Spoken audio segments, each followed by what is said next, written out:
Hello everyone, welcome to the student channel. बहुत सारे student ऐसे हैं जो गवर्नमेंट जॉब की प्रिपरेशन कर रहे हैं और कुछ लोग ऐसे हैं जो अभी अभी करना स्टार्ट कर रहे हैं। तो जो लोग अभी शुरुआत में प्रिपरेशन के दौर में घुसना चाहते हैं और अभी वो स्टार्ट करते हैं पढ़ना, तो शुरू में उनका मन नहीं लगता है, जाहिर सी बात है। और वो समझ नहीं पाते हैं कि कैसे हमें अपनी पढ़ाई को स्टार्ट करना है, क्योंकि अगर वो सिलेबस देखते हैं या फिर कट ऑफ देखते हैं तो उसमें उनको लगता है कि बहुत ज़्यादा भी पढ़ना है और मुझे कुछ भी नॉलेज नहीं है, कैसे पढ़ना चाहिए। तो इन सब सवालों के जो जवाब हैं इस वीडियोज़ में आपको मिल जाएगा। और सबसे पहली बात है कि ये वीडियो उनके लिए ज़्यादा डेडिकेटेड है कि जो लोग अभी पढ़ाई स्टार्ट कर रहे हैं। मतलब मेरे कहने का मतलब ये है कि अभी वो बहुत ज़्यादा दिन नहीं हुए उनको तैयारी करने को, और मैं इसमें ये बताऊँगा कि आपको कैसे शुरुआत करनी है, कैसे आप एक बार में ज़्यादा टाइम तक स्टडी कर सकते हैं, उसके लिए मैं ये वीडियो बना रहा हूँ। और दूसरा एक मेरा ये पॉइंट है कि जो भी मैं वीकली टारगेट जो बनाता हूँ, जैसे रेलवे एएलपी के लिए जो वीकली स्टडी प्लान मैं बनाता हूँ, बहुत सारे लोग उसको फॉलो करते हैं। कुछ लोग उसको फॉलो करते हैं लेकिन पूरा नहीं हो पाता है, और बहुत सारे ऐसे लोग हैं जो लोग सोच रहे हैं फॉलो करने का लेकिन फिर भी वो नहीं कर पा रहे हैं। तो ऐसे लोगों के लिए बहुत ज़्यादा ये हेल्पफुल होने वाला है वीडियो। सबसे पहला जो पॉइंट ये है मेरा कि आपको मैं इसमें 3-4 स्टेप में बताऊंगा, और उसको आप बस 1 महीना आपको करना है, और उसके बाद से आप खुद ब खुद आप उसमें इम्प्रूवमेंट देखेंगे और आप खुद से अपना स्टडी बेहतर कर पाएंगे। तो सबसे जो पहला मेरा इसमें पॉइंट ये है कि बहुत सारे स्टूडेंट ऐसे हैं जो पढ़ने के लिए बैठते तो हैं लेकिन बहुत लंबे समय तक बैठ नहीं पाते हैं, बहुत ज़्यादा देर तक वो पढ़ाई कर नहीं पाते हैं। तो पहला 1 महीना आपको यही टारगेट में रखना है कि एक बार आप कोशिश करिए कि कम से कम, जब मैं चेयर या टेबल के आसपास में बैठता हूँ, मतलब अगर पढ़ने का जो सही जगह है वहाँ पर अगर आपके पास रूम में चेयर और टेबल है, तो आप कोशिश करिए कि एक बार मुझे बैठना है और कम से कम 2 घंटे प्लस 2 आवर प्लस आपको बैठना है उस चेयर पे, बुक के साथ, ऑनलाइन कोर्स के साथ नहीं, या फिर मोबाइल में या फिर इस तरह से चीज़ों के साथ नहीं आपको बैठना है। आपको कम से कम कोशिश करना है कि 1 वीक तक आप 2-2 घंटे के गैप पे मतलब बैठते रहिए चेयर पे। जैसे क्या है कि मॉर्निंग में आपने 2 घंटे पढ़ाई के लिए बैठा, फिर उसके बाद से थोड़ा सा रेस्ट किया, फिर 2 घंटे और बैठना है आपको। तो ऐसा इससे आपको आदत ये हो जाएगा कि आपको बैठने की थोड़ा पहले हैबिट बनानी पड़ेगी, क्योंकि बहुत से स्टूडेंट ऐसे हैं कि जो घर के बाहर रहते हैं तो उन्हें थोड़ा सा डिस्टर्बेंस हो सकता है कम हो, या फिर बहुत सारे अगर आपने दोस्त बना लिए हैं तो उसमें आपका डिस्टर्बेंस ज़्यादा होता है, और मोबाइल खोल करके या फिर कोई भी सोशल मीडिया खोल करके अगर आप बैठेंगे तो भी आपका डिस्टर्बेंस ज़्यादा होगा। तो इन सब से दूर रह के आपको कम से कम कोशिश करना है कि शुरुआत में 2 घंटे प्लस आपको एक चेयर पे बैठना है, बुक के साथ, कोई भी इलेक्ट्रॉनिक डिवाइसेस के साथ नहीं। तो ये आप कोशिश करेंगे तो 1 हफ्ते बाद इसमें आपको चेंजेस जरूर आएगा। दूसरा पॉइंट आपको ये डिसाइड करना है कि आपको डेली का टारगेट बनाना है। अब देखिए, डेली का टारगेट जब मैं कहता हूँ, तो जब मैं पढ़ता था तो डेली का टारगेट, अभी मैं कहता हूँ लोगों को लिख के रखने का और माइंड में सेटअप बनाने में, दोनों में फ़र्क है। मैं जब पढ़ता था तो मन में ही सोच लेता था कि मैं मैथ्स में आज इस चैप्टर का कोई भी एक चैप्टर अगर मैं उठा लूँ उसमें से कम 100+ क्वेश्चन मैं करूँगा आज कैसे भी करके। और रीजनिंग में मैं सोचता था कि चलो रीजनिंग में अगर एक प्रीवियस ईयर कर लिया तो भी उसमें क्वेश्चन सफिशिएंट है, अगर नहीं कर पाया तो मैं कोशिश करूंगा किसी चैप्टर से 20 क्वेश्चन या 20 या 30 क्वेश्चन करूंगा, इससे ज़्यादा नहीं। उसके बाद से अगर मैं जीके जीएस की बात करूं तो जीके जीएस में कोई एक टॉपिक उठाता था, लेकिन मैं कोशिश करता था कि एक दिन में 2 ही सब्जेक्ट पढूं। इसके बारे में भी थोड़ा अगले स्टेप में मैं बात करूँगा। तो डेली का टारगेट मैं अपने मतलब मन में ही बना लेता था, मैं कहीं लिख के नहीं रखता था। ये थोड़ा सा तरीका सही तो है लेकिन उतना बेहतर नहीं है। अगर आप लिख करके रखते हैं रिटेन फॉर्मेट में, अगर आप डेली का टारगेट कोई रफ वर्क में करिए, कोई बहुत ज़्यादा ऐसा नहीं है कि एकदम फ्रेश कॉपी होनी चाहिए, और बहुत बड़ा टारगेट मुझे लेकर के नहीं चलना है। थोड़ा सा टारगेट होगा और उसको भी टुकड़ों में ही मुझे पढ़ना है। तो डेली का टारगेट अगर आपने मॉर्निंग में बना लिया, और शाम होते होते आपको पहले एक बार इवेल्युएट कर लेना है कि क्या क्या चीज़ें मैंने कर लिया है और अभी क्या क्या चीज़ें बाकी हैं। तो जब आप शाम होते होते आप एक बार देख लेंगे तो आपको लगेगा कि चलो यार 50% काम तो कर लिया, अभी 50% बाकी है। मतलब अभी आपको रात में एक बार और पढ़ने बैठना है, और उसमें मैं कोशिश करूँगा कि ज़्यादा से ज़्यादा मैं पढूँ। जो भी आपने टारगेट लिया है हो सकता है कि 100% कंप्लीट ना हो। डेली आप टारगेट लेते हैं उसका 70% 80% ही कंप्लीट कर पाते हैं, और ऐसा ही होता ही है जनरली, क्योंकि जनरली लोगों को देखेंगे कि बहुत डिफ़िकल्ट टाइम टेबल बनाते हैं। मैंने कभी आज तक टाइम टेबल नहीं बनाया, और कभी एक आध बार बनाया भी लेकिन उसको कभी फॉलो नहीं कर पाया। तो टाइम टेबल बिल्कुल भी प्रैक्टिकल कभी होता ही नहीं है। तो प्रैक्टिकल चीज़ें मैं बताता हूँ यहाँ पे कि जो भी आप डेली टारगेट बनाएंगे उसका कभी 100% अगर किसी दिन हो गया तो हो गया, नहीं तो जनरली नहीं हो पाता है, और डेली आप पढ़ाई भी नहीं कर पाएंगे उसी एफिशिएंसी के साथ। तो डेली टारगेट का अगर आप 70% 80% भी कंप्लीट करते हैं तो आपका पढ़ाई एक महीने में बहुत अच्छे लेवल से धीरे धीरे ग्रो करता हुआ ऊपर जाएगा।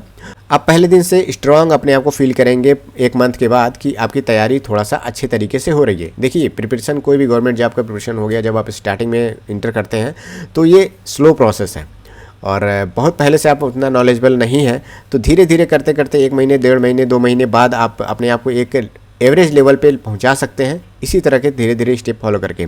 तीसरा स्टेप आपको ये काम करना है कि आपको डेली, अगर आप शुरुआत बिगनर हैं तो आप 2 सब्जेक्ट को ही कोशिश करिए पढ़ने का। आप टारगेट में रखिए कि 2 सब्जेक्ट के ही टॉपिक मैं सेलेक्ट करूं और ठीक ठाक क्वेश्चन मैं सेलेक्ट करूं। ऐसा नहीं है कि मतलब 20-20 क्वेश्चन 25-25 क्वेश्चन हो गया 2 घंटे में ही कंप्लीट हो गया, तो ऐसा नहीं करना है कि आपको थोड़ा सा बड़ा टारगेट लेना है। क्योंकि ज़्यादा सब्जेक्ट मैं नहीं कह रहा हूँ, क्योंकि बार बार सब्जेक्ट चेंज करने से आपका टारगेट भी थोड़ा सा डाइवर्ट होता है और आपको लगता ही नहीं है कि मैं किसी पर्टिकुलर सब्जेक्ट में मैंने कुछ पढ़ा है। क्योंकि होता क्या है कि अभी एक ही दिन में क्या करते हैं कई लोग कि 1 घंटा आपने मैथ्स को दे दिया, 1 घंटा रीजनिंग को दे दिया, 1 घंटा जीके को दे दिया, तो इतना ज़्यादा सब्जेक्ट एक ही दिन में कवर कर रहे हैं वो, तो समझ ही नहीं पाते हैं कि अगले दिन मतलब क्या पढ़ा है क्या नहीं पढ़ा, इसका इतना सिलेबस कंप्लीट हो पाया है कि नहीं हो पाया। क्योंकि जब 1 घंटा आप किसी चीज़ को पढ़ते हैं तो आपको पता ही नहीं चलता कि क्या पढ़ा है आपने। क्योंकि बहुत सी चीज़ें ऐसी रहती हैं कि वो अभी आप पढ़ने बैठे हैं, अभी थोड़ा सा टाइम, अभी पढ़ने में अच्छा मन लग रहा है, अभी सब्जेक्ट के नॉलेज को मतलब थोड़ा सा जो टॉपिक है उसके नॉलेज को ले ही रहे हैं, ज्ञान ले रहे हैं, तभी आपका 1 घंटा 1.5 घंटा कंप्लीट हो जाता है। क्योंकि जो टॉपिक्स होते हैं वो 1 घंटे में तो कंप्लीट होते नहीं हैं और उतना जल्दी समझ में भी नहीं आते हैं। तो कोशिश आपको ये करना है कि डेली आप 2 सब्जेक्ट को ही उठाइए, कोई भी 2 सब्जेक्ट, प्लस आपको एक चीज़ और करना है काम, करंट अफेयर्स। करंट अफेयर्स आपको डेली कोशिश करना है पढ़ने के लिए। करंट अफेयर्स हो गया, स्टैटिक जीके के कुछ पोर्शन हो गए जो खाली टाइम में अगर आप पढ़ते हैं तो बहुत अच्छा है। करंट अफेयर और स्टैटिक जीके मैं डेली कहता हूँ लोगों से पढ़ने के लिए। अगर आप यूट्यूब से देखना चाहते हैं तो यूट्यूब से देखिए, नहीं अगर आप वहाँ से प्रेफर करते हैं तो आपके पास एक मैगज़ीन होनी चाहिए। अगर आपके पास एक मैगज़ीन है जो भी करंट अफेयर की पत्रिका है तो उसके कुछ कुछ पन्ने आप डेली पढ़ते रहिए। क्योंकि 1 महीने का एक ही मैगज़ीन में कवर रहता है तो आपको 1 महीने तक पढ़ना है आपको, जो कि मैगज़ीन मुझे लगता है कि 10 दिन के अंदर ही अगर आप थोड़ा थोड़ा भी करके पढ़ते हैं, नोट्स बनाते हैं, तो भी 10 दिन के अंदर वो कंप्लीट हो जाता है, उसको रिवाइज भी कर पाते हैं। तो ये काम आपको तीसरा नंबर पर ये काम करना है। चौथा पॉइंट आपको क्या करना है कि 2 दिन बाद आपको एक मॉक टेस्ट देना है। अब ये शुरुआत में आपको इस पे काम नहीं करना है क्योंकि आप अभी बिगनर हैं और आपको पढ़ना कैसे है ये अभी आप सीख रहे हैं। क्योंकि मैंने कहा कि आपको ये काम 1 महीने तक करना है। तो ये जब मॉक टेस्ट देने की जब बारी आएगी, आप 1 महीने तक कुछ टॉपिक कंप्लीट कर लिए रहेंगे। हो सकता है मैथ्स में 2 चैप्टर, कम से कम 2 या 3 चैप्टर तो आप कंप्लीट ही कर ले जाएंगे। तो धीरे धीरे अगर आप पढ़ेंगे तो 2-3 चैप्टर पढ़ने के बाद आप थोड़ा थोड़ा मॉक टेस्ट पर ध्यान दीजिए। क्योंकि इससे होता क्या है कि आपको पता चलता है कि कम से कम जो चैप्टर मैंने पढ़ा है उसके क्वेश्चन मैं जल्दी से जल्दी सॉल्व कर पा रहा हूँ कि नहीं कर पा रहा हूँ, जो डेफिनेट टाइम है अभी मेरा क्या स्कोर रह रहा है और मुझे और कौन कौन से टॉपिक पढ़ने हैं। क्योंकि जब आप मॉक टेस्ट देते हैं तो पूरा मिक्स्ड क्वेश्चन आपको देखने को मिलता है। तो मिक्स्ड क्वेश्चन जब आपके सामने आते हैं तो आपका दिमाग भी उसी हिसाब से चलता है। तो ये काम आपको मॉक टेस्ट का जो काम है वो 1 महीने बाद आप करेंगे तो ज़्यादा बेहतर होगा। 1 महीने 1.5 महीने बाद जब आपकी पढ़ाई थोड़ी बहुत कम से कम 30% तक के आसपास कंप्लीट हो जाए तो आप मॉक टेस्ट देना शुरू करिए। अगर आप चाहते हैं अभी भी तो आप 1 वीक में एक देना चाहें तो ये बड़ा टास्क नहीं है। 1 वीक में अगर एक मॉक टेस्ट देते हैं तो ये तो आप शुरुआत के 1-2 हफ्ते बाद ही आप ये काम कर सकते हैं।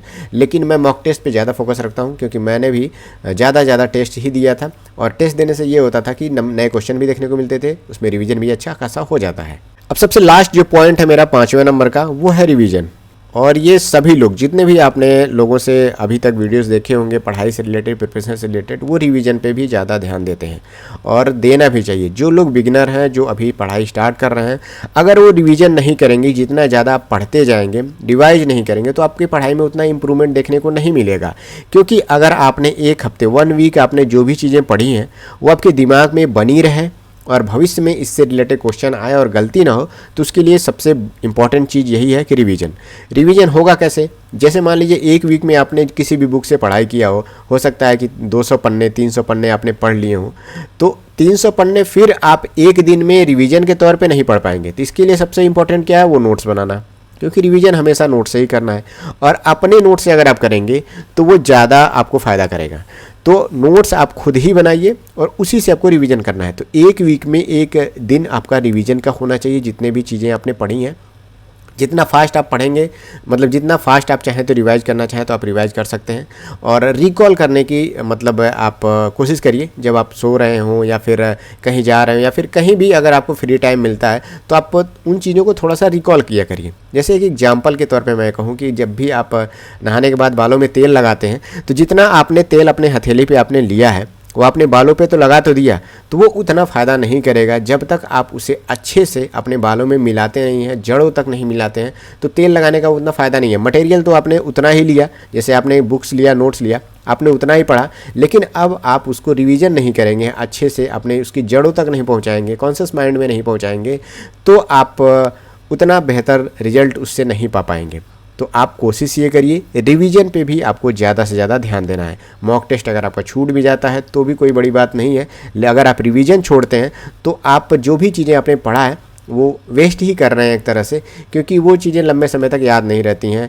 और अभी आपको समझ में आता है, जब आप पढ़ते हैं तो लगता है कि यार ये बहुत आसान है, बहुत आसान है, लेकिन कभी कभी क्या होता है कि बेसिक फार्मूला मैं आपको बात करूँ कि बहुत से लोग ऐसे हैं कि जो एक सर्किल है, सर्किल में वृत्तखंड का फार्मूला तक भूल जाते हैं। जब ज़्यादा टाइम के बाद अगर इस तरह के क्वेश्चन करते हैं तो उसमें जो कॉन्सेप्ट होते हैं उसको सीखना है, उसको रिवाइज करना है और उसको अपने नोट्स में लिख करके रखना है। तो ये 5 स्टेप जितने भी मैंने कहे हैं, अगर जो आप लोग बिगिनर हैं तो आप इसको थोड़ा सा फॉलो करिए और 1 महीने तक अगर आप इतना करते हैं तो आप थोड़ा सा अपना स्टडी टाइम भी बढ़ा पाएंगे। जो मैंने कहा 2 घंटे आपको पढ़ करके गैप कर करके बैठना है चेयर के साथ, धीरे धीरे आपका वो 4 घंटे हो जाएगा, 5 घंटे हो जाएगा। और इतना ज़्यादा तो पढ़ना नहीं है। मुझे लगता है कि 3 घंटे से ज़्यादा अगर आप चेयर पे बैठते हैं तो वो सही नहीं है। इतना ज़्यादा टफ एग्जाम नहीं होता है रेलवे का या फिर एसएससी का। तो 3 घंटे 3.5 घंटे तक अगर आप एक बार बैठे में पढ़ रहे हैं तो अच्छा खासा टॉपिक भी कवर करेंगे और आप थोड़ा सा अपने आप को रेस्ट भी दीजिए, क्योंकि रेस्ट भी बहुत ज़रूरी है। बाकी जितने भी लोग एएलपी टेक्नीशियन का प्रिपरेशन कर रहे हैं वो वीकली स्टडी प्लान के प्लेलिस्ट को ज़रूर देखिए। और जितनी भी चीज़ें मैंने उसमें बताया है, वीक फर्स्ट से लेकर के जितने भी 14 वीक का मैंने कवर कर दिया है, उतने वीक तक का अगर आप एक वीक में अगर पढ़ते हैं तो आपका टारगेट भी कंप्लीट होगा और आपकी पढ़ाई भी बेहतर हो जाएगी। और मैंने सफिशिएंट टाइम उसमें दिया हुआ है, करीब 3 महीने पहले से मैं वीडियो बना रहा हूँ। जितने भी लोग उसके अगर मैं कहूँ 50% भी अगर उन लोगों ने काम किया होगा, जितने भी लोग हैं वो लोग अच्छा रिजल्ट इस समय दे सकते हैं और मॉक टेस्ट में भी उनके नंबर अच्छे आ रहे होंगे। मिलते हैं नेक्स्ट वीडियो में। Thank you, all the best.